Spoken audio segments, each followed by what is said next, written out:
Welcome back to SwitchCorner, my name is Alex and today we're taking a look at Ever Forward on the Nintendo Switch, an adventure puzzle game with a focus on its story. Is it worth your time or should you save that cash? Well, hit subscribe if you love the Switch, as much as we all do here, join our growing family, and let's get started.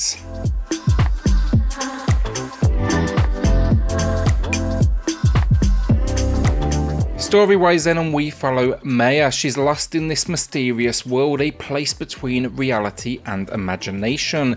The core concept is this: some sort of disease has ravished the earth, forcing those remaining to stay indoors. Your mother, some sort of scientist working on a cure, and you being young, you want to help. Quickly though, you realise you've bitten off more than you can chew and you find yourself now stuck. Really enjoyed the story, but for spoilers' sake I will stop there. It's absolutely though what will keep you pushing forwards.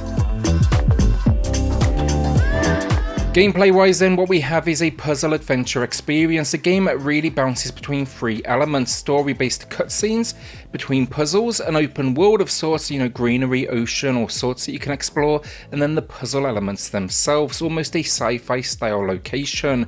You'll start though in the open world at the ocean, awakening in front of the waves, and the idea is simple: look for clearly infected landmarks, big old tentacles destroying this world. Connect with these though and you're quickly transferred to the puzzle world, a location made almost of cold steel. Here the concept is simple: environmental based puzzles. They'll start with simple cubes that activate switches and they move the world around you. The end goal, getting one of these cubes to a switch at the very end, but they definitely escalate in challenge. Expect as you progress things like inclusions such as turrets, walls and barriers that destroy you instantly, but also then multiple paths to follow. It even includes things like teleportation. The game never gets too complicated with its puzzles though, and things they escalate at a fair pace. The final few, they are by far the most impressive, and they embrace the surreal, but for spoilers' sake I will leave it there. Along the way though, you'll have a robot buddy that can fly you around with a tap of the A button, and you can jump and scale some objects as well. You can even save and reload with a quick tap of the shoulder buttons as you please. That's really it to gameplay honestly, but it does have its problems. Controls first off, not the most responsive, and it's particularly frustrating when you need to activate a quick chain of offense around enemies. I resorted on a few occasions to simply button mashing. An example, the teleporting. There's a moment where you need to jump to create a sound, distract an enemy, and as they turn then you teleport. There's kind of this lag between the next action being available that kept tripping me up, so I decided just to kind of keep on smashing that A button. Other problems then are exclusive to the Switch unfortunately, and here I had two hard crashes and that frame rate is all over the place. When you're in the surreal grey world it's not too bad, but in the open it's a bit of a disaster, flying aggressively between 20 and 30, even with the occasional stutter and freeze as well. The moment you open the game, it's just instantly there. It's clearly something to do with the larger area, but that's surprising given the fact they've pulled back considerably on the visual design, which we will get to later. Finally, there's very little in the way of replayability, and two crashes that wouldn't maybe be so bad if it was a long game, but this one is not. I wrapped it up in under 2 hours. I see playthroughs as short as 1 hour, but either they are puzzle pros or it's maybe a second run through for them.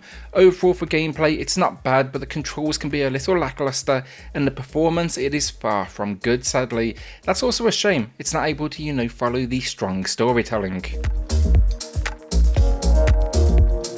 So visually the surreal dreamlike world, it's got this low texture detail that works capturing that mystery, and Maya's animations I particularly like. There's not a whole lot in these moments honestly as well, but it does enough that it never got repetitive in my time with the game.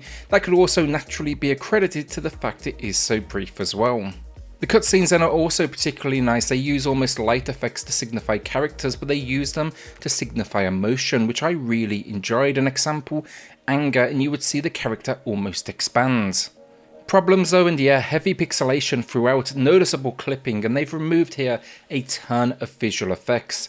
I compared it to other releases, and in the open world, just large chunks of foliage have been removed, grass is non-existent, it's simply green, and a whole lot of the smoothing's been removed as well, especially when you're looking for that next infection. You can kind of see where things are not quite connected and so on.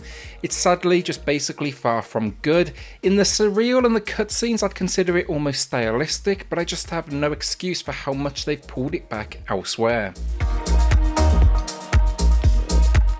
Audio finally, and it's decent but not a huge amount to it. Some minor sound effects accompany the world, Maya, her actions, and enemies. They can appear somewhat menacing, which is what you want.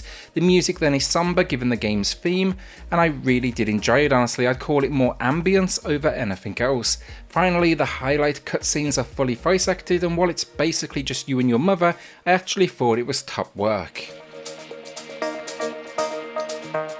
So the final verdict on this port leaves a whole lot to be desired. Honestly as well, I'm not sold on the concept either. It feels more like just that, a proof of concept over an actual full release.